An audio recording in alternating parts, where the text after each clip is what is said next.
Hello everyone, welcome to my new academy NEET channel. जैसा कि मैंने स्टार्ट किया चैप्टर जिसका नाम है बायोटेक्नोलॉजी प्रिंसिपल एंड प्रोसेसेस। ठीक है, इस चैप्टर के 3 लेक्चर हो चुके हैं और ये 4th लेक्चर है, लास्ट लेक्चर है, जिसमें हम लोग पढ़ने वाले हैं कि कौन कौन से प्रोसेसेस होते हैं। पीसीआर के बारे में पढ़ेंगे, किस तरीके से हम लोग रिकम्बिनेंट डीएनए टेक्नोलॉजी के प्रोसेसेस के बारे में पढ़ेंगे और चैप्टर को समरी के साथ खत्म कर देंगे। अगर आप मेरे चैनल पर नए हैं तो प्लीज़ चैनल को सब्सक्राइब करिए। कोई भी प्रॉब्लम होती है तो आप मुझसे कमेंट सेक्शन में पूछ सकते हैं, मैं उसका रिप्लाई करूंगी। तो चलिए स्टार्ट करते हैं अपना टॉपिक जिसका नाम है processes of recombinant DNA technology. ठीक है, एनसीईआरटी में सब आगे पीछे दिया गया है, तो बोला जा रहा है कि कौन कौन से प्रोसेसेस होंगे जो हम रिकम्बिनेंट डीएनए बना सकते हैं। हमें बहुत पहले से पता है कि हम पहले अपने डिजायरेबल जो डीएनए है, जो जीन है, उसको आइडेंटिफाई करेंगे, उसको रिस्ट्रिक्शन एंडोन्यूक्लियस या रिस्ट्रिक्शन एंजाइम की मदद से उसे कट कर देंगे, क्योंकि डीएनए तो बहुत बड़ा है। मान लीजिए मुझे इतना ही पार्ट चाहिए डीएनए का, ठीक है, इतना ही सेगमेंट चाहिए, तो मुझे किसी की मदद से कट कराना पड़ेगा, जो कि मॉलिक्यूलर सीजर है, जिसको हम बोलते हैं रिस्ट्रिक्शन एंजाइम। ठीक है, ये हम अपने डिजायरेबल जीन को निकाल रहे हैं। फिर हम क्या करेंगे, जेल इलेक्ट्रोफोरेसिस करेंगे। ठीक है, जिसमें क्या होगा, जो हमारा डिजायरेबल जीन होगा या आप बोल सकते हैं डीएनए का फ्रैगमेंट होगा, जो जल्दी से एनोड के पास चला जाएगा। ठीक है, हम उसको क्या करेंगे, आइसोलेट कर लेंगे। फिर हम क्या करेंगे, सेम रिस्ट्रिक्शन एंजाइम की मदद से अपने फॉरेन डीएनए या फिर डिजायरेबल डीएनए के ऊपर कट लगवाएंगे और सेम ही रिस्ट्रिक्शन एंजाइम की मदद से हम वेक्टर पे भी कट लगा के फिर हम क्या करेंगे, इन दोनों को, जो हमारा डिजायरेबल डीएनए है, ठीक है, और जो हमारा वेक्टर है, दोनों के पास क्या हो गया, सेम स्टिकी एंड हो गया। क्यों? क्योंकि हमने सेम यहाँ पे बोल सकते हैं रिस्ट्रिक्शन एंजाइम की मदद से कट लगवाया है। ठीक है, तो अब हम क्या करेंगे, अब हम इनका क्या करेंगे, रिकॉम्बिनेंट डीएनए बनाएंगे। किसकी मदद से, हम क्या करेंगे, अपने जो फॉरेन डीएनए है उसको वेक्टर को जोड़ेंगे, किसकी मदद से, डीएनए लाइगेज की मदद से। और देन जब हमारा रिकॉम्बिनेंट डीएनए बन जाएगा तो हम इसको होस्ट में भेज देंगे। कौन सी मेथड से, ट्रांसफॉर्मेशन। और देखिए यहाँ पे हमने मेथड्स पढ़े थे कि किस तरीके से बैक्टीरिया सेल में होते हैं, कैसे हम प्लांट्स में भेज सकते हैं अपना रिकॉम्बिनेंट डीएनए, कैसे एनिमल्स में करते हैं, तो डिफरेंट डिफरेंट वे हमने पढ़ रखे थे। एंड देन क्या होगा, जितनी बार हमारा बैक्टीरियल सेल या जो भी हमारा होस्ट है क्लोनिंग करेगा, उतनी बार हमारा डिजायरेबल जीन बनेगा।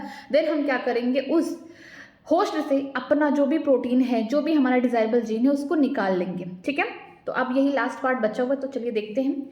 Recombinant DNA technology involve several step in a specific sequence such as, देखिए यहाँ पे रिकम्बिनेंट डीएनए टेक्नोलॉजी है, यहाँ पे डिफरेंट टाइप के सेवरल स्टेप है। पहला क्या है, आइसोलेशन ऑफ डीएनए। पहले आप उस डीएनए को पता लगाइए जिसमें आपका डिजायरेबल जीन है। ठीक है, then fragmentation of the DNA by a restriction endonucleases. ठीक है, आपको क्या करना है, छोटे छोटे कट्स लगवा के अपने डिजायरेबल जीन को निकलवा लेना। किसकी मदद से, रिस्ट्रिक्शन एंडोन्यूक्लियस की मदद से। ठीक है, देन क्या करेंगे, isolation of desire DNA fragment. ठीक है, हम क्या करेंगे, जो भी छोटे छोटे फ्रैगमेंट कट करा है उसको क्या करेंगे, जेल इलेक्ट्रोफोरेसिस में डालेंगे। ठीक है, जो भी हमारा डिजायर डीएनए फ्रैगमेंट होगा, जो एनोड के पास होगा, कैथोड से दूर होगा, हम उसे क्या करेंगे, निकाल लेंगे। ठीक है, देन क्या करेंगे, ligation of DNA fragment into the vector. ठीक है, हम क्या करेंगे कि जब अपना बोल सकते हैं डीएनए के फ्रैगमेंट को निकाला, और हम क्या करेंगे, वेक्टर को भी इसी तरीके से उसको भी हम क्या करेंगे, कट करके निकाल लेंगे। ठीक है, फिर दोनों को हम क्या करेंगे, जोड़ेंगे, किसकी मदद से, डीएनए लाइगेज की मदद से। तो यहाँ पे लाइगेशन हो रहा है। देन क्या करेंगे, transforming the recombinant DNA into the host. फिर हमारा जो रिकॉम्बिनेंट डीएनए बन चुका है, इसको हम ट्रांसफर कर रहे हैं किसी होस्ट के बॉडी में, किस प्रोसेस से, ट्रांसफॉर्मेशन से। ठीक है, then culturing the host cell in a medium at a large scale. ठीक है, जब हमारा होस्ट अपने आप को क्या करेगा, क्लोनिंग करके अपने आप को डिवाइड करेगा, ठीक है, अपने ढेर सारे प्रोजेनीज बनाएगा, उस समय जो हमारा डिजायरेबल जो डीएनए है वो भी क्या करेगा, अपनी क्लोनिंग करेगा लार्ज स्केल पे। ठीक है, एंड लास्टली क्या करेंगे, an extraction of the desire product. ठीक है, जब ढेर सारा बन जाएगा, लार्ज स्केल पे हमारा डिजायर प्रोडक्ट बन जाएगा, हम उसे क्या करेंगे, एक्सट्रैक्ट कर लेंगे। ठीक है, जो हमारे होस्ट के बॉडी में है, हम उसको क्या करेंगे, बाहर निकाल लेंगे। Let us examine each of this step in some detail. ठीक है, अब हम एक एक करके थोड़ा सा डिटेल में पढ़ेंगे। अब देखते हैं, पहला isolation of the genetic material DNA. क्योंकि हमको क्या करना है, एक सेल है, सपोज करिए एक सेल है, बाहर क्या होगा, अगर हम बात करें प्लांट सेल की, तो बाहर क्या होगा, सेल वॉल होगा, सेल से बना हुआ। ठीक है, अंदर क्या होगा, सेल मेम्ब्रेन होगा या प्लाज्मा मेम्ब्रेन बोल सकते हैं, फिर साइटोप्लाज्म होगा, बीच में न्यूक्लियस कहीं होगा, बहुत सारे ऑर्गेनल्स होंगे यहाँ पे, न्यूक्लियस के अंदर हमारा डीएनए है। तो यहाँ तक पहुँचने के लिए हमें तो सारे रास्तों को तोड़ना पड़ेगा, हमें तो सेल वॉल भी खत्म करना पड़ेगा, सेल मेम्ब्रेन को हटा के हम कहाँ पहुँचना है, हमको न्यूक्लियस के अंदर जो हमारा डीएनए है उसके पास जाना है। तो अब हम किस तरीके से आइसोलेट करेंगे डीएनए को, अब वो प्रोसेसेस दिए गए हैं। ठीक है, ऐसा तो है नहीं कि हम प्लांट के सेल से ले रहे हैं, हमारा तो कोई भी सेल हो सकता है, बैक्टीरिया का हो सकता है, फंगस का हो सकता है, एनिमल का सेल हो सकता है। तो हमें हमारा जो अल्टीमेट गोल है यही कि हमें जेनेटिक मटेरियल को निकालना है। ठीक है, चलिए देखते हैं। Recall the nucleic acid is the genetic material of all organism without exception. ठीक है, जैसा कि हम जानते हैं कि जो न्यूक्लिक एसिड है ये बिना एक्सेप्शन की, ठीक है, कोई अपवाद नहीं है, हम बोल सकते हैं ये सबका क्या होता है, जेनेटिक मटेरियल होता है। इन majority of the organism that is the deoxy ribonucleic acid DNA. ठीक है, ज़्यादा करके जो ऑर्गेनिज्म होते हैं उनका जो जेनेटिक मटेरियल होता है, जो न्यूक्लिक एसिड, वो क्या है, डीएनए है। ठीक है, in order to cut the DNA with the restriction enzyme it need to be in a pure form free from the other macro molecule. बोला गया है कि अगर हम चाहते हैं कि डीएनए को रिस्ट्रिक्शन एंजाइम से कट कराना, तो पहले हमको प्योर फॉर्म में डीएनए को निकालना पड़ेगा। ठीक है, हम जानते हैं सेल के अंदर तो बहुत सारी चीज़ें हैं, प्रोटीन है, ठीक है, लिपिड है, बहुत सारी चीज़ें हैं। हम उनको क्या करेंगे, पॉलीसेक्रेट, सारी चीज़ों से प्योरली फॉर्म से हम क्या करेंगे, उसको निकालेंगे डीएनए को। Since DNA is enclosed within the membrane, we have to break the cell open to release the DNA along with other macromolecules such as RNA, protein, polysaccharide and also the lipid। ठीक है, जैसा कि हम जानते हैं कि DNA क्या है, मेम्ब्रेन के अंदर घिरा हुआ है, मतलब एक सेल के अंदर, वो कहाँ पर प्रेजेंट है, हम बोल सकते हैं न्यूक्लियस के अंदर, तो पूरा मेम्ब्रेन से कवर है। ठीक है, तो हमें क्या करना पड़ेगा, अगर हम प्योर फॉर्म में डीएनए को निकालेंगे तो बीच बीच में हमें क्या देखने को मिलेगा, कुछ और भी मैक्रोमोलिक्यूल देखने को मिलेंगे, जैसे आरएनए हो गया, ठीक है, प्रोटीन हो गया, पॉलीसेक्राइड्स हो गया, लिपिड हो गया। ये सारी चीज़ों को हम चाहते हैं इन सबसे सेपरेट आउट, हमको प्योर फॉर्म में डीएनए चाहिए। तो देखिए क्या करना पड़ेगा, this can be achieve by treating the bacterial cell, plant और the animal cell with the enzyme such as lysozyme. ठीक है, ये किसके लिए है, बैक्टीरिया सेल के लिए है। सेल्यूलोज, ये है प्लांट सेल के लिए। Chitinase for the fungus. ठीक है, क्यों ये बोला गया है, क्योंकि हम जानते हैं बैक्टीरिया के ऊपर भी क्या है, सेल वॉल है। ठीक है, हमारा जो प्लांट सेल उसके ऊपर भी सेल वॉल है, हमारा जो फंगस है उसके ऊपर भी सेल वॉल है। ठीक है, तो हम बोल सकते हैं अगर हम बैक्टीरिया सेल के अंदर का जो डीएनए उसको लेना चाहेंगे तो हमें किससे ट्रीट करनी पड़ेगा, बैक्टीरिया सेल को पहले लाइसोजाइम से, ताकि जो रास्ते हैं, जो सेल वॉल वगैरह सब टूटे। अगर हम चाहते हैं प्लांट सेल के अंदर अपना डीएनए निकालना, तो जो प्लांट सेल का सेल वॉल है वो किससे बना, सेलुलोज से, तो हम चाहते हैं जो बीच के रास्ते हैं टूट जाएं। ठीक है, अगर हम बात करते हैं फंगस में, अगर उसके डीएनए को निकालना चाहते हैं तो हमें क्या करना पड़ेगा, हमें काइटिन की जो वॉल है उसको तोड़ना पड़ेगा। तो हम किसका किसका इस्तेमाल करेंगे, बैक्टीरिया सेल के लिए लाइसोजाइम्स। ठीक है, अगर बात करेंगे प्लांट सेल के लिए सेलुलोज हो गया, अगर हम बात करेंगे फंगस के लिए वो कौन होगा, वो हमारा काइटिनेज होगा। ठीक है, ये इंपॉर्टेंट है। You know that the gene are located on a long molecule of DNA intertwined with proteins such as histone। जैसे कि आप जानते हैं कि जो यूक्रियोट्स हैं, ठीक है, अगर हम बात करते हैं यूक्रियोट्स में और प्रोक्रियोट्स में, जो हमारा डीएनए है ये बहुत बड़ा है। ठीक है, इस डीएनए को हम कंडेंस फॉर्म में करते हैं, किसकी मदद से, प्रोटीन की मदद से। अगर प्रोक्रियोट्स की बात करते हैं तो यहाँ पे नॉन हिस्टोन प्रोटीन होती है, प्रोटीन तो होती है। अगर हम यूक्रियोट्स की बात करेंगे तो यहाँ पे क्या होगा, हिस्टोन प्रोटीन भी होगी, नॉन हिस्टोन होगी। क्या बना रहे थे, ऑक्टामर बना रहे थे ना, हिस्टोन के ऑक्टामर बना रहे थे। जब पैकेजिंग हो रहा था डीएनए का, किस फॉर्म में, क्रोमोसोम के फॉर्म में, ठीक है, क्रोमैटिन के फॉर्म में, हम बहुत कंडेंस्ड कर रहे थे डीएनए को, क्योंकि हमको पैक करना था। 2.2 मीटर का जो डीएनए है कहाँ पे रखना है, हमें न्यूक्लियस के अंदर रखना है। तो हमें क्या करना पड़ेगा, हमें प्रोटीन की मदद से उसे छोटे बोल सकते हैं, एकदम छोटा कंडेंस फॉर्म में करना पड़ेगा। ठीक, तो इसलिए हम कहते हैं कि जो हमारा प्योर फॉर्म ऑफ डीएनए है, ठीक है, वहाँ पे प्रोटीन नहीं होना चाहिए, कोई लिपिड नहीं होना चाहिए, कोई पॉलीसेक्राइड नहीं होना चाहिए। तो हमें प्योरली निकालना है, तो हमें क्या करना पड़ेगा, डाइजेशन कराना पड़ेगा, किसका, प्रोटीन का, लिपिड का, पॉलीसेक्राइड का, तभी तो हमारा जो डीएनए है वो ईजिली प्योर फॉर्म में निकलेगा। ठीक है, अब बात करते हैं, यहाँ पे बोला गया है the RNA can be remove bye treatment with ribonuclease. ठीक है, अगर आरएनए प्रेजेंट है तो हमको आरएनए को क्या कराना पड़ेगा, हटाना पड़ेगा, उसे डाइजेस्ट कराना पड़ेगा, किस एंजाइम की मदद से, ribonuclease. Whereas the protein can be remove by the treatment of the protease. ठीक है, जो प्रोटीन है उसका हमको ट्रीटमेंट कराना पड़ेगा, किसकी मदद से, प्रोटीएज की मदद से। जो प्रोटीएज ये क्या करेंगे, ये डाइजेस्ट कर देंगे प्रोटीन को। ठीक है, other molecule can be remove by appropriate treatment and purified DNA ultimately precipitated out with addition of the chilled ethanol. Very important. ठीक है, अगर प्रोटीन है तो हम प्रोटीन के लिए प्रोटीएसेस एंजाइम का इस्तेमाल करके प्रोटीन को डाइजेस्ट करा दिए। आरएनए है तो राइबोन्यूक्लियस नाम के एंजाइम से डाइजेशन करा दिए।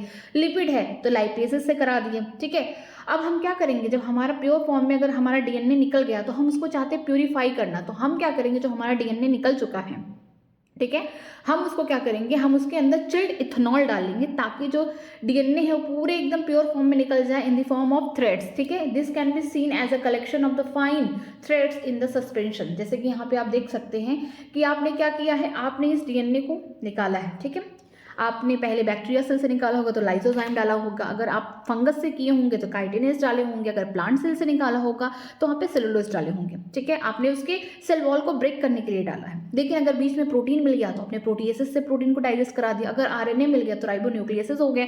जो भी यहाँ पे मैक्रोमोलिक्यूल मिले उनके एप्रोप्रिएट एंजाइम से आपने उसको डाइजेस्ट करा के अपना अपना प्योर फॉर्म का जो डीएनए है उसे निकाल लिया, ठीक है। आपने निकाल लिया डीएनए। अब आप चाहते हैं इस डीएनए में क्या डालना, चिल्ड एथेनॉल डालना, ठीक है। यहाँ पे आपने चिल्ड एथेनॉल डाल दिया, ठीक है, एकदम ठंडी शराब। इससे क्या होगा कि जो आपका डीएनए है वो प्रिसिपिटेट होके बाहर निकल जाएगा, ठीक है। जो भी होगा वो प्रिसिपिटेट होके थ्रेड लाइक स्ट्रक्चर करके निकल जाएगा। इस प्रोसेस को हम क्या बोलते हैं, स्पूलिंग बोलते हैं। देखिए, DNA that separated out can remove by spooling, ठीक है।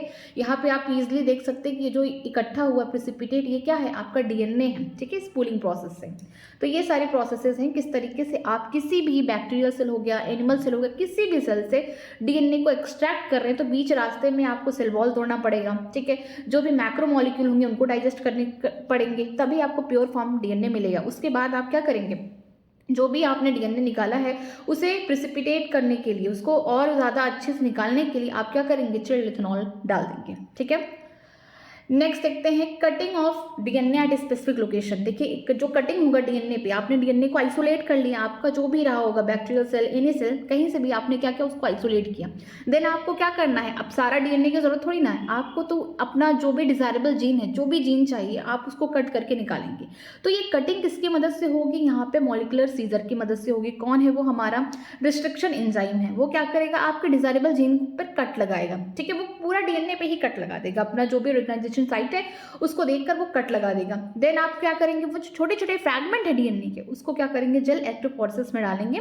फिर आप देखेंगे जेल इलेक्ट्रोफोरेसिस में जो एनोड के पास जाएगा, जो सबसे छोटा होगा, जो सबसे जल्दी मूव करेगा, ठीक है, उसको आप सेलेक्ट करेंगे। वो आपके लिए क्या है, आपका डिजायरेबल डीएनए फ्रैगमेंट है। देन आप वेक्टर को भी इसी तरीके से चूज करेंगे और दोनों को क्या करेंगे, डीएनए लाइगेज की मदद से यहाँ पे जोड़ के एक रिकॉम्बिनेंट डीएनए बना लेंगे।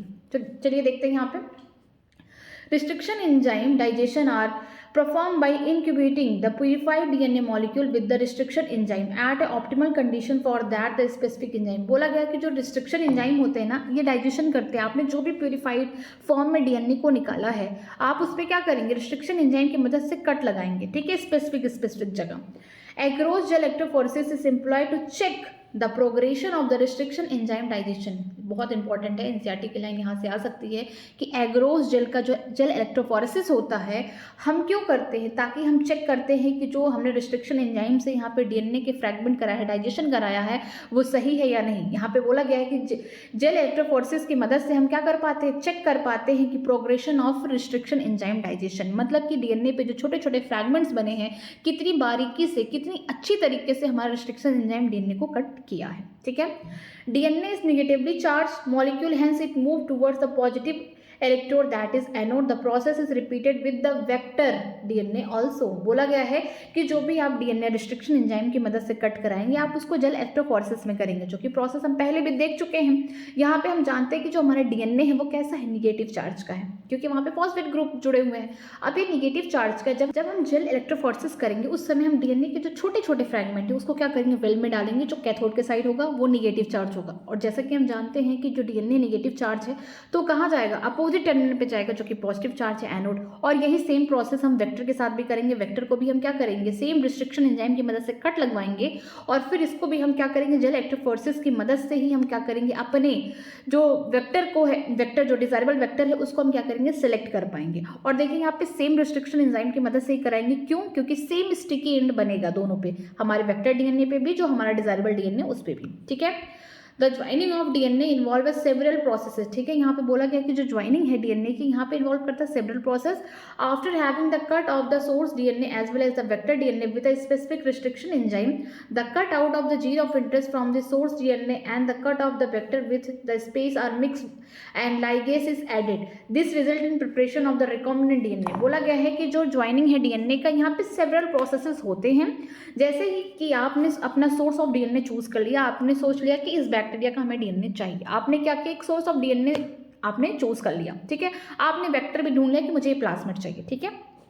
फिर आपको क्या करना है, आप एक स्पेसिफिक या बोल सकते हैं आप सेम रिस्ट्रिक्शन एंजाइम की मदद से आप वेक्टर डीएनए पे भी, ठीक है, और आप अपने सोर्स ऑफ डीएनए जो अपने डीएनए डिजायरेबल डीएनए उन दोनों पे आप क्या करेंगे, सेम रिस्ट्रिक्शन एंजाइम की मदद से कट लगवाएंगे, ठीक है।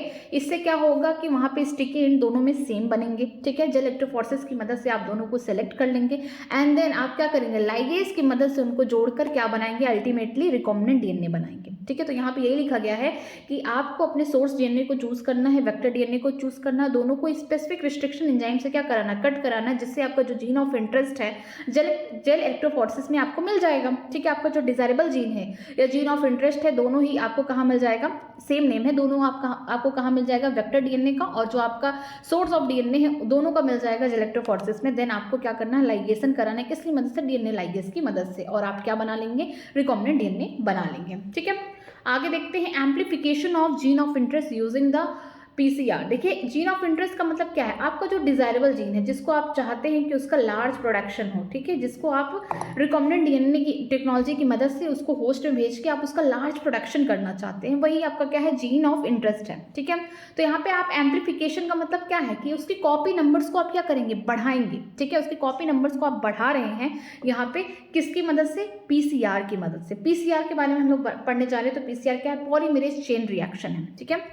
PCR stand for the polymerase chain reaction. In this reaction, multiple copy of the gene or the DNA of interest is synthesis in vitro using the two set of the primer. Primer क्या होते हैं, small chemically synthesis oligonucleotide that are complementary to the region of the DNA and the enzyme DNA polymerase, ठीक है। जो PCR है, ठीक है, PCR का फुल फॉर्म क्या है, बहुत इंपॉर्टेंट है, पॉलीमेरेज चेन रिएक्शन। इससे आप क्या करते हैं, अपने जो जीन है ऑफ इंटरेस्ट उसको आप उसकी मल्टीपल कॉपी बना सकते हैं, कहाँ, लैब में, विट्रो कल्चर कर सकते हैं, ठीक है, आउटसाइड ठीक बॉडी, या बोल सकते हैं आप लैब में काम कर रहे हैं, ठीक है। ये होस्ट की बॉडी के अंदर नहीं हो रहा, आप ये लैब के अंदर काम कर रहे हैं, ठीक है। तो हम बोल सकते हैं कि जो पीसीआर है इसकी मदद से आप अपने जो जीन है, जो डीएनए है, उसको कई मल्टीपल कॉपीज बना सकते हैं, ठीक है। किसकी मदद से, यहाँ पे दो बोल सकते हैं, यहाँ पे सेट ऑफ प्राइमर की मदद से। पहला क्या है, प्राइमर होते क्या है, देखिए यहाँ पे स्मॉल केमिकल, छोटे से केमिकल सिंथेसाइज होते हैं जो क्या करते हैं, आपने एक स्टैंड दिया डीएनए का, मीन्स टेम्पलेट आपने दिया और आपने यहाँ पे प्राइमर लगा दिया, तो जो प्राइमर होंगे 5 to 3 एंड क्या करेंगे, काम करेंगे, मीन्स आगे ये क्या करेंगे, दूसरा स्टैंड भी बना देंगे, ठीक है। और फिर किसकी मदद से करेंगे आप, डीएनए पॉलीमरेज की मदद से, ठीक है। आगे देखते हैं, the enzyme extended the primer using the nucleotide provide in the reaction and the genomic DNA as a template. बोला गया है कि जो एंजाइम है वो क्या करेगा, प्राइमर की मदद से एक पूरा स्ट्रैंड बनाएगा। कौन सा एंजाइम, डीएनए पॉलीमरेज, जो कि हम पहले से पढ़ चुके हैं रेप्लिकेशन में कि जो डीएनए पॉलीमरेज होता है 5 प्राइम to 3 प्राइम क्या करता है, दूसरे स्ट्रैंड को, जो नया स्ट्रैंड है उसको बनाने में हेल्प करता है, ठीक है। जो भी बोल सकते हैं टेम्पलेट की जो भी कॉम्प्लीमेंट्री बेस पेयर होंगे उनको जोड़ेगा और हाइड्रोजन बॉन्डिंग बनाता हुआ चला जाएगा फटाफट, ठीक है। तो जो एंजाइम है वो क्या करेगा, प्राइमर की मदद से, प्राइमर बहुत इंपॉर्टेंट है, जैसे कि आपने पढ़ा है रेप्लिकेशन में प्राइमर दिया जाता है, प्राइमर से क्या होती है, शुरुआत होती है, क्योंकि उसके पास क्या है, हाइड्रोक्सिल ग्रुप है, उससे क्या होगी, शुरुआत होगी। तो यहाँ पे भी जब हम ये कर रहे हैं पीसीआर लैब के अंदर, तो हमें क्या करना पड़ेगा, प्राइमर देना पड़ेगा और साथ में हमें कौन सा एंजाइम देना पड़ेगा, डीएनए पॉलीमरेज, ठीक है। जब प्राइमर देंगे साथ में ये डीएनए पॉलीमरेज एंजाइम देंगे तो आगे वाला जो टेम्पलेट का एक स्ट्रैंड है, ठीक है, तो दूसरा वाला स्ट्रैंड भी क्या होगा, उसके साथ साथ बनता हुआ चला जाएगा, ठीक है। If the process of the replication of DNA is repeated many times, the segment of the DNA can be amplified to approximately billion times, that is 1 billion copy are made। बोला गया है कि अगर सेम प्रोसेस जो replication है DNA का बार बार multiple time क्या हो रहा है, यही सेम प्रोसेस चल रहा है, तो हम देखेंगे कि हम लगभग 1 बिलियन कॉपीज बना लेंगे 30 साइकिल में, ठीक है। यहाँ पे उसका फॉर्मूला क्या है, 2 the power n, ठीक है।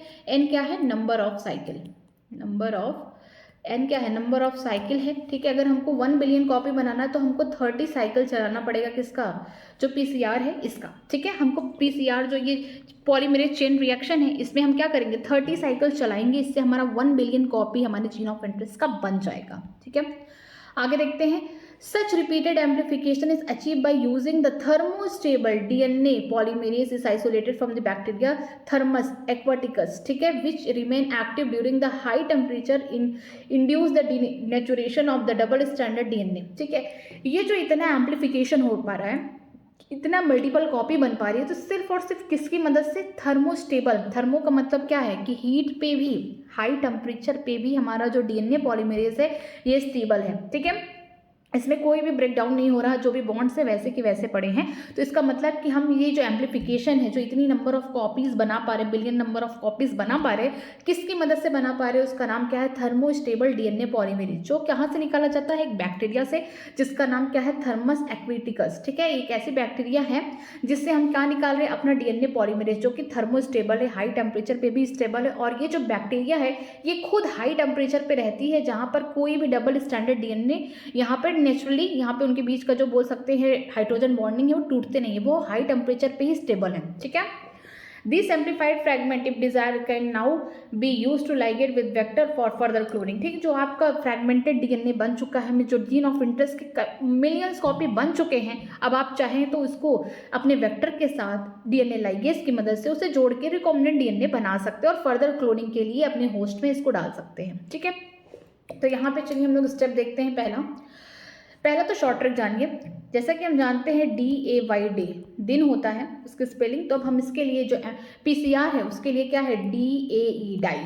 इससे याद रखिएगा कि 3 स्टेप होते हैं और सीक्वेंस के फॉर्म में होते हैं। पहला डीनेचुरेशन। ठीक है, जो भी हमारा डबल स्टैंडर्ड डीएनए है, हम उसको क्या करते हैं, उनके दोनों स्ट्रैंड के बीच में जो हाइड्रोजन बॉन्डिंग है उसे तोड़ने के लिए हम हाई टेम्परेचर देते हैं। ठीक है, 98 डिग्री या 92 से बोल सकते हैं 96 डिग्री सेल्सियस तक का टेम्परेचर होता है। यहाँ पे हम क्या करेंगे, जो भी हमारा डबल स्टैंडर्ड डीएनए है उनके जो बीच में हाइड्रोजन बॉन्डिंग है, ठीक है, स्ट्रैंड के बीच में, हम उसको तोड़ते हैं। ठीक है, हम उसको सिंगल स्टैंडर्ड बनाते हैं। देन हम क्या करते हैं, एनेलिंग करते हैं। जो ये एनेलिंग है ये कम टेम्परेचर पे होता है, 52 डिग्री सेल्सियस पे होता है। ठीक है, यहाँ पे हम क्या करते हैं, प्राइमर्स को ऐड करते हैं। जो प्राइमर है ये क्या काम करते हैं, 5 प्राइम टू 3 प्राइम। इनका मेन काम क्या है कि जो यहाँ पे हमारा जो बोल सकते हैं 1 स्टैंड है, यहाँ पे टेम्पलेट की तरह काम कर रहा है। जैसे 5 टू 3 प्राइम वाला, दूसरा वाला भी क्या कर रहा है, 3 टू 5 प्राइम वाला भी यहाँ पे क्या कर रहा है, एज अ टेम्पलेट काम कर रहा है। क्यों, क्योंकि हमने डीएनए को 2 टुकड़ों में कर दिया, 2 स्टैंड अलग अलग स्टैंड में कर दिया, तो ये टेम्पलेट की तरह काम कर रहे हैं। और हम प्राइमर ऐड करेंगे तो उसकी जो डायरेक्शन होगी 5 टू 3 प्राइम होगी। ठीक है, एंड थर्ड स्टेप क्या है, एक्सटेंशन। एक्सटेंशन से ये लग रहा है क्या कि यहाँ पे पूरी तरीके से दूसरा स्टैंड भी बन के तैयार हो चुका है। तो हम क्या करेंगे, टैग पॉलीमेरेज। ठीक है, यहाँ पे टैग पॉलीमेरेज या बोल सकते हैं डीएनए पॉलीमेरेज। ऐसा यहाँ पे डीएनए पॉलीमेरेज एंजाइम है जो कहाँ से निकला है, एक बैक्टीरिया से जो थर्मोस्टेबल है, जिसका नाम क्या है, यहाँ पे आप नाम याद रख सकते हैं, जिसका नाम है थर्मस एक्विटिकस। ठीक है, यहाँ पे आप इसको पॉइंट कर लीजिए। ठीक है, उससे निकाला गया जो हाई टेम्परेचर भी स्टेबल है। यहाँ पे डीएनए के बोल सकते हैं 2 स्ट्रैंड सेपरेट नहीं हो सकते हाई टेम्परेचर पे, तो वहाँ से निकला है। तो हम क्या करते हैं, जो हमने प्राइमर लगा रखे हैं एनेलिंग प्रोसेस में, अब हम क्या करते हैं, प्राइमर के साथ अपने स्टैग पॉलीमरेज या डीएनए पॉलीमरेज को भी जोड़ते हैं, और जो दूसरा स्टैंड बनाता हुआ चला जाएगा 5 टू 3 प्राइम, इधर भी बनाता हुआ कहाँ चला जाएगा, 5 टू 3 प्राइम। और हम जानते हैं कि 2 द पावर n इसका फॉर्मूला है। ठीक है, अगर एक साइकिल चली तो 2 बनेंगे, क्योंकि n क्या है, नंबर ऑफ साइकिल है। यहाँ पे हम लिख सकते हैं n क्या है, नंबर ऑफ साइकिल है। अगर मैं 4 बार इस साइकिल को चलाई तो 2 इंटू 2 इंटू 2 इंटू 2 4 टाइम्स कर देंगे। अगर हमको 1 बिलियन कॉपी चाहिए तो लगभग मुझे कितनी साइकिल चलाना पड़ेगा, 30 साइकिल चलाना पड़ेगा। तो इससे हमें अपना जो यहाँ पे डिजायरेबल जीन है वो कितनी बार बनेगा, 1 बिलियन टाइम्स एम्पलीफाइड हो जाएगा, 1 बिलियन टाइम्स इसकी मल्टीपल कॉपी बन जाएगी। हमने 30 साइकिल चलाई है। ठीक है, तो जो एक्सटेंशन है इसका भी यहाँ पे टेम्परेचर लिख दीजिए, 50 बोल सकते हैं 72 डिग्री सेल्सियस। ठीक है, देखिए पहला प्रोसेस क्या होता है, डीनेचुरेशन। आपने अपना डीएनए आइसोलेट किया है, तो पहले आप अपने डीएनए को क्या करिए, उनके बीच में जो कॉम्प्लीमेंट्रीज है उनको खत्म करिए, उनके बीच की जो हाइड्रोजन बॉन्डिंग है खत्म करिए। ठीक है, आपने वहाँ पे हाई टेम्परेचर दिया। डीनेचुरेशन का मतलब क्या है कि जो हमारा डबल स्टैंडर्ड डीएनए वो क्या हो गया, सिंगल स्टैंडर्ड डीएनए में बन जाएगा। क्यों, क्योंकि हमें एज अ टेम्पलेट के फॉर्म में यूज करना है। ठीक है, हमने क्या किया, पहले डीनेचुरेशन किया 92 से लेकर 96 डिग्री सेल्सियस तक। ठीक है, उसी के बीच का टेम्परेचर होगा। देन हम क्या करते हैं, एनेलिंग। एनेलिंग में क्या होगा, ये बोल सकते हैं 52 डिग्री सेल्सियस पे हो रहा है। यहाँ पे हम प्राइमर को ऐड करेंगे, छोटा सा एक प्राइमर होगा, सेट ऑफ प्राइमर, जिसके पास हाइड्रोक्सिल ग्रुप होगा। ठीक है, ये जो प्राइमर है अब आगे क्या कराएगा, हेल्प करेगा, किसकी मदद से, डीएनए पॉलीमरेज की मदद से आगे न्यूक्लियोटाइड को जोड़ता हुआ चला जाएगा। मतलब कि यहाँ पे जो सेकेंड दूसरा वाला यहाँ पे जो बोल सकते हैं कॉम्प्लीमेंट्री स्टैंड है उसको बनाता हुआ चला जाएगा। ठीक है, तो हम बोल सकते हैं एक्सटेंशन में 52 डिग्री के बाद हम देखते हैं 72 डिग्री सेल्सियस पे। एक्सटेंशन में हम देखेंगे कि जो डीएनए पॉलीमरेज पॉलीमरेज या टैग पॉलीमरेज है, ये क्या करेगा, डीऑक्सी न्यूक्लियोटाइड्स मतलब कि जो कॉम्प्लीमेंट्री न्यूक्लियोटाइड्स उनको जोड़ता हुआ चला जाएगा 5 to 3 प्राइम। एंड देन हम देखेंगे कि हमारा यहाँ पर एक डीएनए से, एक हमारे जो डिजायरेबल डीएनए से हमारे 2 डीएनए बन चुके हैं, और ये मल्टीपल टाइम अगर यही प्रोसेस को करते रहेंगे तो 30 साइकिल में हम लगभग 1 बिलियन कॉपीज बना पाएंगे अपने डिजायरेबल डीएनए का। ठीक है, तो यहाँ पे इंपॉर्टेंट आपको सीक्वेंस वाइज है, यहाँ पे क्या क्या स्टेप है। पहला डीनेचुरेशन है, टेम्परेचर भी देख सकते हैं 92 से 96। देन है एनेलिंग जहाँ पे प्राइमर ऐड हो रहा है जो 52 डिग्री सेल्सियस है। लास्ट का एक्सटेंशन, एक्सटेंशन का मतलब क्या हो रहा है कि पूरा एक डीएनए बन के तैयार हो रहा है। ठीक है, आपने अपने डिजायरेबल डीएनए को एज ए टेम्पलेट रखा, बट आपको दूसरा स्टैंड भी तो बनाना है, तो किसकी मदद से कर रहे हैं हम, प्राइमर और अपने टैग पॉलीमरेज की मदद से हम उसको जोड़ता हुआ दूसरा स्टैंड बना रहे हैं। ठीक है, टेम्परेचर इंपॉर्टेंट है और ये सीक्वेंस इंपॉर्टेंट है। ठीक है, और ये भी इंपॉर्टेंट है कि जो डीएनए पॉलीमरेज है या टैग पॉलीमरेज है कहाँ से निकाला जा रहा है, ये निकाला जा रहा है थर्मस एक्विटिकस से। ठीक है, जो एक बैक्टीरिया है जो हाई टेम्परेचर पे भी क्या है, जिंदा है, सर्वाइव कर सकती है, और ये डीनेचुरेशन नहीं होने देती किसका, डबल स्टैंडर्ड डीएनए का। ठीक है, आगे देखते हैं insertion of the recombinant DNA into the host cell and organism. ठीक है, आपने रिकॉम्बिनेंट डीएनए बना लिया है। ठीक है, आपने क्लोनिंग करना है आगे, आपने क्या किया है, रिकॉम्बिनेंट डीएनए बना लिया। अब उसको क्या करेंगे, होस्ट की बॉडी में डालेंगे, ट्रांसफॉर्मेशन प्रोसेस करेंगे ताकि क्लोनिंग हो सके। ठीक है, there are several method of inducing the ligate DNA into the recipient cell. आपने बहुत सारे स्टेप पढ़े हैं। पहला क्या है, डिसार्म पैथोजन, जो पैथोजन वाले थे प्रॉपर्टीज को डिसार्म करती, जैसे रेट्रोवायरस हो गए। ठीक है, उसमें आपने देखा। अगर आप बात करते हैं बायोलिस्टिक या जीन गन प्लांट्स में देखा। ठीक, इसके अलावा आपने बैक्टीरिया को क्या किया, पहले डाई बोल सकते हैं डाई कैटायन से, आपने उसको डाईवैलेंट कैटायन से पहले उसके स्पेसिफिक छोटे छोटे पोर्स कर दिए उसके सेल वॉल में। देन आपने उसको पहले आइस पे रखा, फिर हीट किया, फिर आइस पे रखा ताकि वो रिकॉम्बिनेंट डीएनए को अपने अंदर ले ले। फिर आपने माइक्रो इंजेक्शन से भी किया। तो बहुत सारे सेवरल यहाँ पे स्टेप्स हैं, सेवरल यहाँ पे मेथड है जिससे आप क्या कर सकते हैं, अपने रिकॉम्बिनेंट डीएनए को या रिकॉम्बिनेंट जो आपने मॉलिक्यूल बना रखे हैं उसको रिसिपिएंट अपने होस्ट में भेज सकते हैं। ठीक है, recipient cell after making them compact to receive and take up the DNA present in its surrounding. पहले आपको अपने रिसिपिएंट सेल जो भी आपका होस्ट है उसको उस लायक बनाना होगा, कॉम्पिटेंट बनाना होगा। देन आप क्या करेंगे, जो भी आपका रिकॉम्बिनेंट डीएनए है सराउंडिंग में प्रेजेंट होगा उसको वो खुद ग्रहण कर लेगा। ठीक है, so if the recombinant DNA bearing gene, यहाँ पे बोला गया है, फॉर एग्जाम्पल दिया गया है कि अगर रिकॉम्बिनेंट डीएनए बियरिंग जीन है for resistant to antibiotic ampicillin is transfer into E coli cell, the host cell become the transform into the ampicillin resistant gene. जैसा कि हम जानते हैं जो ई कोलाई है उसके पास किसी भी एंटीबायोटिक के अगेंस्ट कोई रेजिस्टेंस प्रेजेंट नहीं होता है। ठीक है, ये इंपॉर्टेंट लाइन है कि जो हमारे ई कोलाई जो नेचर में प्रेजेंट होते हैं उनके पास कोई भी एंटीबायोटिक के लिए कोई भी रेजिस्टेंट नहीं प्रेजेंट होता। लेकिन अगर मैं रिकॉम्बिनेंट डीएनए टेक्नोलॉजी की मदद से, ठीक है, ऐसा कुछ कर दूं कि मैंने प्लाज्मिड में ऐसे जीन को ऐड कर दिए हैं, वेक्टर में ऐसे जीन को, अपने डिजायरेबल जीन को ऐड कर दिए जो क्या है, एम्प्लीसिन नाम के एंटीबायोटिक का रेजिस्टेंस वो कर रहा है। ठीक है, वो क्या है, एम्प्लीसिन रेजिस्टेंट है। उसको मैंने उठाया, अपने रिकॉम्बिनेंट डीएनए को उठाया और ई कोलाई के अंदर भेज दिया, ट्रांसफॉर्मेशन प्रोसेस कर दिए। देन अब क्या होगा, जो हमारे ई कोलाई होगी ना, अब वो कैसी हो गई, वो रेजिस्टेंट हो गई किससे, एम्प्लीसिन से। ठीक है, if we spread the transformed cell on the agar plate containing amplicin, only transformed will grow, untransformed recipient cell will die। बोला गया है कि मान लीजिए आपने यहाँ पे ई कोलाई, आपकी ये ई कोलाई है पहली और ये दूसरी ई कोलाई। ठीक है, आपने यहाँ पे क्या बनाया अपना, ये आपका प्लाज्मिड है, सपोज करिए आपका एक प्लाज्मिड ऐसा है।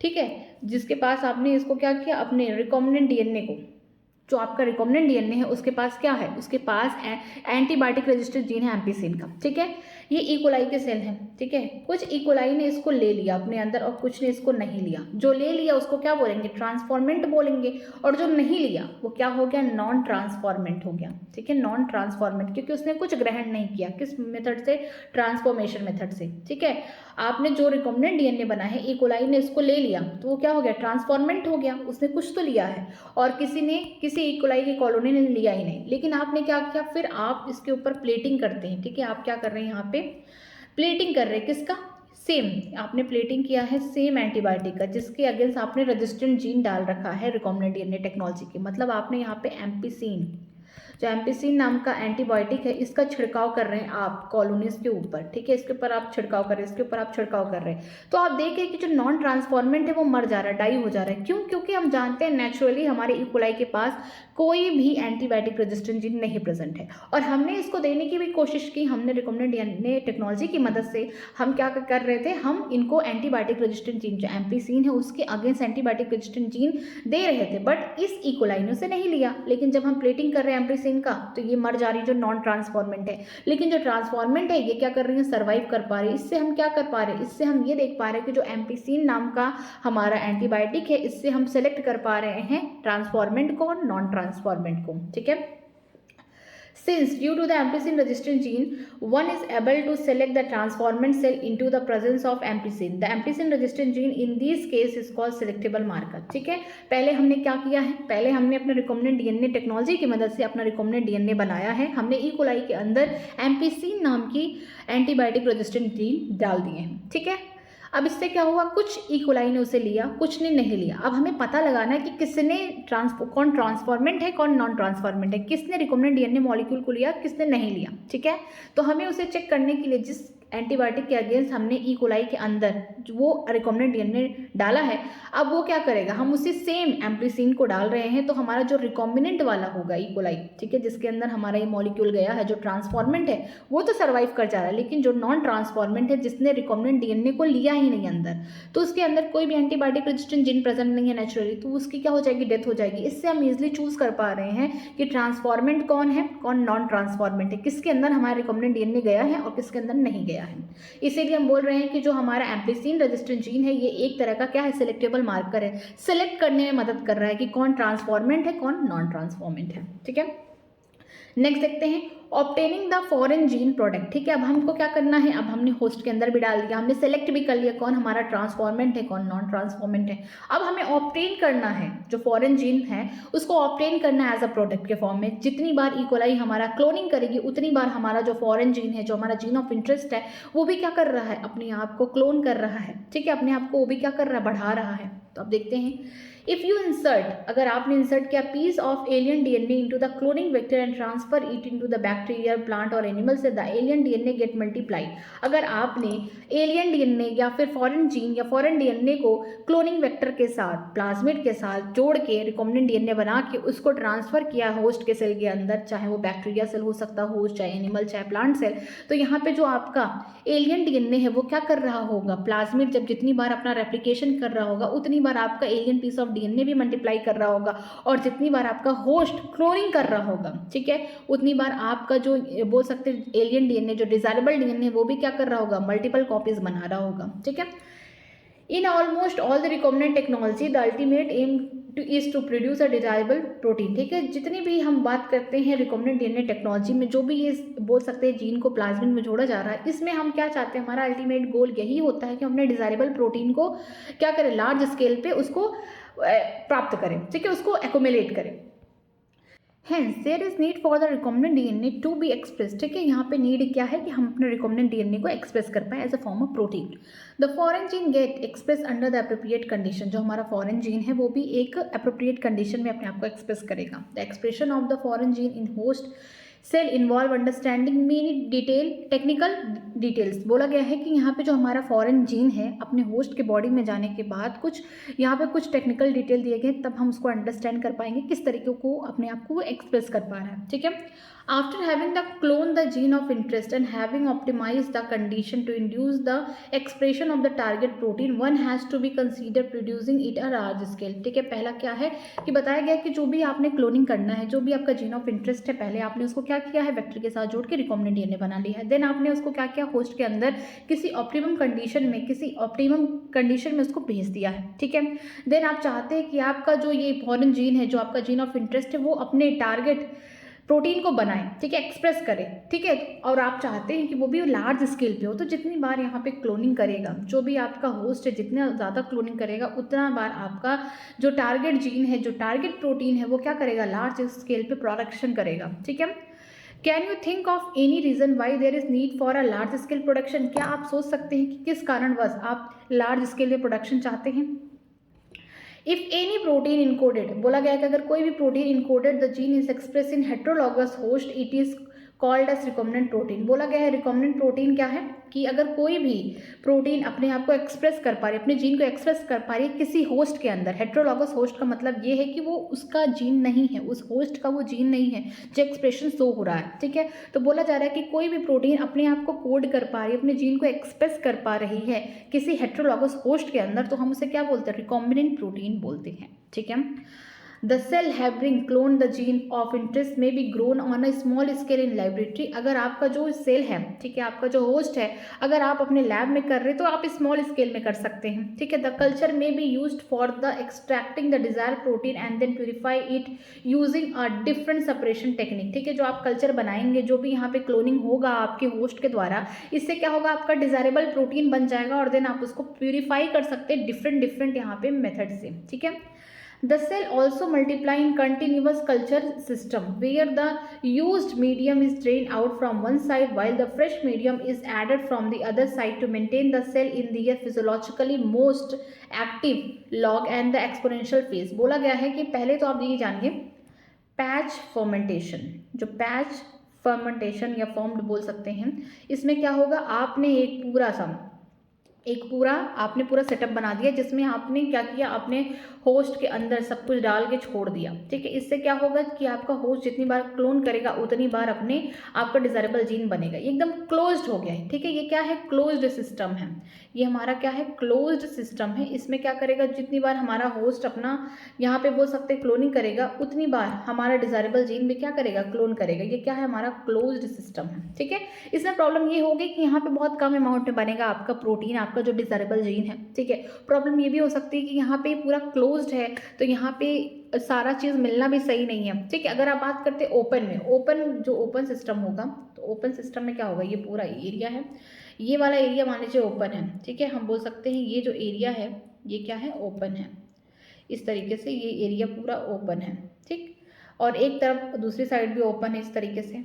ये ओपन सिस्टम में क्या होगा कि आप इसके अंदर सारे रॉ मटेरियल डाल रहे हैं, मतलब यहाँ पे आपने होस्ट के साथ अपना रिकॉम्बिनेंट डीएनए सब कुछ डाला, एक तरफ से आप इसको डाल रहे हैं, दूसरी तरफ से आप अपने प्रोडक्ट्स को क्या कर रहे हैं, निकाल रहे हैं। इससे क्या होगा कि जो सिस्टम है ये क्या है, आपका ओपन सिस्टम है, इसमें क्या होगा, जो सिस्टम है वो भी क्या है, फिजियोलॉजिकली एक्टिव लॉग में है, मतलब काम कर रहा है। इसमें क्या होगा कि जो क्लोज सिस्टम है एक समय तक क्लोनिंग होगा, क्या पता आपने ध्यान नहीं दिया, अपने प्रोडक्ट को आइसोलेट नहीं किया तो कुछ बैक्टीरिया मर भी गए, ठीक है।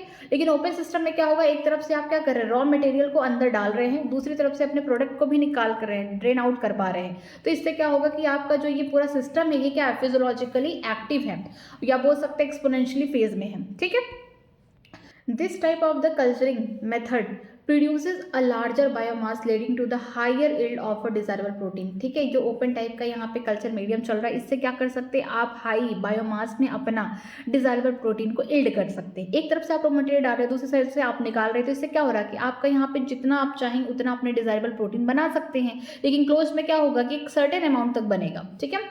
Small volume culture can not yield appreciable quantity of the product. अगर छोटे छोटे वॉल्यूम के कल्चर होंगे तो इससे आपका ज़्यादा अमाउंट में प्रोडक्ट नहीं बन पाएगा।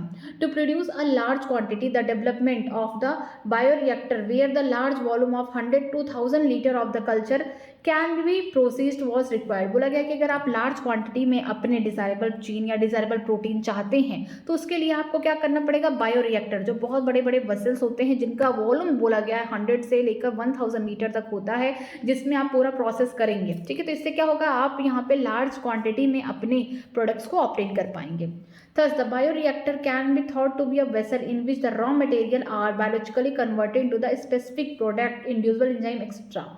using the microbial plant या animal और ह्यूमन सेल। बोला गया है कि बायोरिएक्टर क्या है, आप यही सोच रहे होंगे कि बायोरिएक्टर एक बड़ा सा वेसल होगा, ठीक है, जिसके अंदर आप रॉ मटेरियल डाल रहे हैं और क्या हो रहा है, बायोलॉजिकली मतलब माइक्रोब्स की मदद से आपका स्पेसिफिक प्रोडक्ट बन रहा है। मीन्स बायोलॉजिकली आप अपने स्पेसिफिक प्रोडक्ट को कन्वर्ट कर पा रहे हैं, रॉ मटेरियल को आप क्या कर रहे हैं, अपने स्पेसिफिक प्रोडक्ट में कन्वर्ट कर पा रहे हैं, किसकी मदद से, कुछ यहाँ पे इंडिविजुअल एंजाइम हो सकते हैं, या फिर आपने माइक्रोबल प्लांट लिए हैं, या फिर बोल सकते हैं यहाँ पे एनिमल हो सकते हैं, या फिर ह्यूमन सेल हो सकते हैं, कुछ भी हो सकता है। यहाँ पे उससे क्या करें, बायोलॉजिकली अपने रॉ मटेरियल को क्या कर रहे हैं, अपने डिजायर प्रोडक्ट में बदल पा रहे हैं। A bioreactor provides the optimum condition for achieving the desired product by providing the optimum growth condition, that is temperature, pH, substrate, salt, vitamins, oxygen। ठीक है, जो हमारा बायोरिएक्टर है वो क्या करता है, एक ऑप्टिमम कंडीशन बनाता अपने अंदर। ऐसा नहीं है कि बायोरिएक्टर एक बड़ा सा वेसल है, उसमें आपने रॉ मटेरियल डाल दिया, आपने उसमें बोल सकते हैं यहाँ पे एंजाइम वगैरह सब कुछ डाल दिया और छोड़ दिया कि अब क्या होगा, जो हमारा रॉ मटेरियल है ये स्पेसिफिक प्रोडक्ट में बन जाए। ऐसा नहीं होता। क्यों? क्योंकि हमारा बायोरिएक्टर है ना, वो पूरा सारा सिस्टम को कंट्रोल करता है। उसे ऑप्टिमम कंडीशन भी क्रिएट करना है ताकि वो अपने डिजायर प्रोडक्ट को बना सके। जैसे कि वो क्या करेगा, टेम्परेचर को मेंटेन करेगा, पीएच को मेंटेन करेगा, जो भी आपने सबस्ट्रेट दिया, साल्ट या विटामिन, ऑक्सीजन, सब कुछ वहां पे अवेलेबल करेगा। ठीक है। The most commonly use bioreactor और the stirring type which are shown in figure 9.7। ठीक है, यहाँ पे दो टाइप के यहाँ पे बायोरिएक्टर दिए गए जो स्टीयरिंग टाइप का है। देखिए यहाँ पे सिंपल स्टीयर टैंक बायोरिएक्टर, दूसरा क्या spread star tank bioreactor through which the sterile air bubble are spread. बोला गया है कि यहाँ पे दो टाइप के स्टीयरिंग का मतलब क्या है, सारी चीज़ें वहाँ पे मिक्स हो रही हैं। ठीक है, दो टाइप के यहाँ पे बायोरिएक्टर दिए गए हैं। एक तो सिंपल है, ये वाला सिंपल हो गया, और दूसरा वाला क्या हो गया, स्प्रेड हो गया। ठीक है, इसमें देखिए यहाँ पे एक बार एनसीईआरटी से यही सेम डायग्राम से क्वेश्चन आया है। ठीक है, पीवाईक्यू में देखिएगा। ये क्या है, आपका बड़ा सा बायोरिएक्टर है। ऐसा नहीं है कि बायोरिएक्टर क्या एक वेसल है, बस आपने सारी चीज़ भरा और आप प्रोडक्ट के इंतजार में बैठे हुए, ऐसा नहीं है। इसमें क्या होगा, बहुत सारी चीज़ें लगी हुई, जैसे मोटर है, मोटर से क्या होगा, अंदर ये पूरी चीज़ें रोटेट करेंगी। ये क्या है, फोम ब्रेकर है। आप अंदर क्या कर रहे हैं, अपने कल्चर को यहाँ पे क्या चाहते हैं, पूरी तरीके से मिक्स हो। ठीक है, यहाँ पे बोल सकते हैं फ्लैट ब्लेड इम्प्लेयर, बोल सकते हैं ये पूरी तरीके से मिक्स कर रहा है आपके रॉ मटेरियल को। साथ में जो भी फोम्स बनेगा उसको भी कट करने के लिए यहाँ पे फोम ब्रेकर लगे हुए हैं ताकि ऑक्सीजन वगैरह सब अच्छे से अंदर जाए। ठीक है, स्टेराइल एयर का मतलब है कि यहाँ से ऑक्सीजन की सप्लाई होती है। ठीक, acid base for pH control, बोल सकते हैं यहाँ पे एसिड बेस जो भी है पीएच है उसको कंट्रोल करने के लिए यहाँ पे लगा हुआ है। स्टीम फॉर स्टेरिलाइजेशन, जो भी यहाँ से स्टीम निकलेगा उससे क्या होगा, स्टेरिलाइजेशन से बचाएगा। तो ये सारी चीज़ें क्या है, किसी नॉर्मल से बायोरिएक्टर में लगी रहती हैं। और ये कैसा है, ये बोल सकते हैं कर्व शेप का है। इसका जो शेप है कैसा है, कर्व्ड है, ताकि जो भी आपने रॉ मटेरियल डाला वो इजीली मिक्स हो सके। ठीक है, यहाँ पे फोम ब्रेकर लगे हुए हैं, अलग अलग बोल सकते हैं यहाँ पे ब्लेड लगे हुए हैं ताकि सारी चीज़ को अच्छे से मिक्स कर पाए, ऑक्सीजन की अवेलेबिलिटी को बढ़ाए। ठीक है, इसके अलावा एसिड बेस को कंट्रोल करने के लिए लगा हुआ है। नेक्स्ट देखते हैं स्प्रेग्ड स्टीयर टैंक में। इसमें क्या होगा, एक बड़ा सा टैंक है सिलेंडर फॉर्म में, यहाँ पे बोल सकते हैं। इसमें क्या होगा, यहाँ पे ढेर सारी इस तरीके से बबल्स बन रहे हैं। यहाँ पे गैस इंटरमीडिएट हो रहा है, हमने से आप ऑक्सीजन दे रहे हैं, और यहाँ पे ऊपर आपने पूरा ब्रोथ को घुमाना है। ठीक है, जो भी कल्चर ब्रोथ है उसको पूरा अच्छे से घुमाना है कि ताकि अच्छे से मिक्सिंग हो सके और देन आपका डिजायरेबल प्रोडक्ट बन सके। तो आपने क्या किया है, यहाँ पे आपने इस्तेमाल किया, देखिए ब्लेड है जो bubble dramatically increase the oxygen transfer air. ठीक है, यहाँ पे क्या हो रहा है कि इस बोल सकते हैं ब्लेड से अच्छे से मिक्सिंग करें, जिसकी वजह से जो बबल्स निकल रहे हैं इससे ये दिखा रहा है कि इसमें ऑक्सीजन बहुत ज़्यादा प्रेजेंट है। ठीक है, इससे क्या हो रहा है, increase surface area for the oxygen transfer. इससे हम क्या कर रहे हैं, जो पूरा बड़ा सा ले रहे हैं तो इससे क्या हो रहा है कि हमारा सरफेस एरिया बढ़ रहा है और जो ऑक्सीजन है बबल्स के फॉर्म में अंदर की तरफ जा रहे हैं, और हम इसको क्या करें, बहुत अच्छे से मिक्सिंग कर रहे हैं। ठीक है, आगे देखते हैं, आगे लिखा गया the stirred tank reactor is usually cylindrical और with curve base in the facilitated the mixing of the reactor content. ठीक है, जो हमारा स्टीयर टैंक रिएक्टर है ये दो टाइप का, एक सिलेंड्रिकल हो सकता है, दूसरा कर्व बेस का हो, ताकि पूरी तरीके से आपका जो भी रॉ मटेरियल है अच्छे से मिक्स हो पाए। ठीक है, रिएक्टर के अंदर the stir facilities even mixing and oxygen availability throughout the bioreactor. ठीक है, जो स्टीयर है वो क्या करते हैं, फैसिलिटेट करते हैं, डिफरेंट ब्लेड्स लगे हुए हैं जिसकी मदद से आपका रॉ मटेरियल अच्छे से मिक्स हो सके, साथ में ऑक्सीजन की अवेलेबिलिटी बनी रहे। ठीक है, वहां पे ऑक्सीजन पूरी तरीके से बायोरिएक्टर में बना रहे। नेक्स्ट देखते हैं alternatively air can be bubble through the reactor. ठीक है, इसके अलावा हम क्या कर सकते हैं, डायरेक्टली एयर को बबल करा सकते हैं। हम क्या कर सकते हैं, बाहर से ही सीधे हम एयर को डाल दें अंदर ताकि उसके बबल्स बनते रहें, क्योंकि हमें ऑक्सीजन किसी न किसी फॉर्म में भेजना है।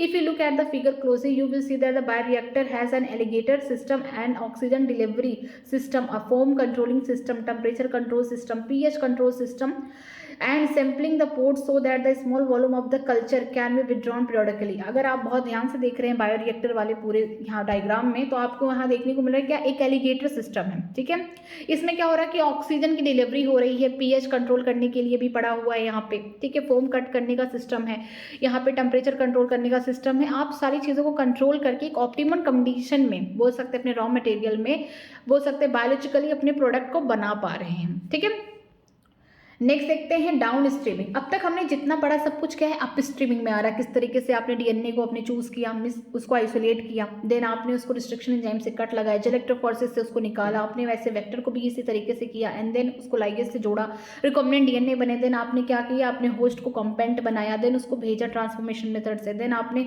होस्ट की क्लोनिंग का वेट किया, जब तक क्लोनिंग हुआ उतना उतना आपका डिजायरेबल जीन बना, देन आप उसको आइसोलेट करने जा रहे हैं, ठीक है, आपने अपने होस्ट के अंदर से अपना प्रोडक्ट निकालना है। तो जितने जो प्रोसेसेस हैं सब क्या था, अप स्ट्रीमिंग था। अब हम डाउन स्ट्रीमिंग की बात कर रहे हैं, ठीक है। After the completion of the biosynthetic stage, biosynthetic stage का मतलब है कि जहाँ पे माइक्रो से लिविंग ऑर्गेनिज्म यहाँ पे खुद प्रोडक्ट को बना रहे हैं, वो क्या हमारा बायोसिंथेटिक स्टेज है। The product has to be subjected throughout a series of the processes before it ready for marketing as finished product, ठीक है। अगर हम किसी प्रोडक्ट को बना रहे हैं, ठीक है, बायोसिंथेटिक स्टेज में या अप स्ट्रीमिंग प्रोसेसिंग में, तो हमें क्या करना पड़ेगा, उस प्रोडक्ट को अपने जो भी होस्ट है उससे निकालना पड़ेगा। उससे पहले हमें मार्केट ले जाने से पहले बहुत सारी चीज़ों को ध्यान देना पड़ेगा, बहुत सारे प्रोसेसेस से उसे गुजारना पड़ेगा, तब हम उसको मार्केटिंग कर सकते हैं, ठीक है। The processes which included separation and purification which are collectively refers to as a down streaming processes, ठीक है। जो भी आपका प्रोडक्ट बन चुका है, पहले आप उसको क्या करेंगे, अपने होस्ट से सेपरेट करेंगे, निकालने के बाद आप क्या करेंगे, उससे प्यूरिफिकेशन करेंगे, मीन्स उसको प्यूरिफाई करेंगे, और ये दोनों प्रोसेसेस को मिलाकर हम क्या बोलते हैं, डाउन स्ट्रीम प्रोसेस बोलते हैं, ठीक है। The product has to be formulated with a suitable preservative, ठीक है। आप ऐसे तो मार्केट में नहीं बेच सकते, अगर आप उसमें प्रिजर्वेटिव नहीं डालेंगे तो 2 ही 3 दिन में खराब हो जाएगा। तो देन आपको क्या करना, अपने प्रोडक्ट में सुटेबल प्रिजर्वेटिव डालना है।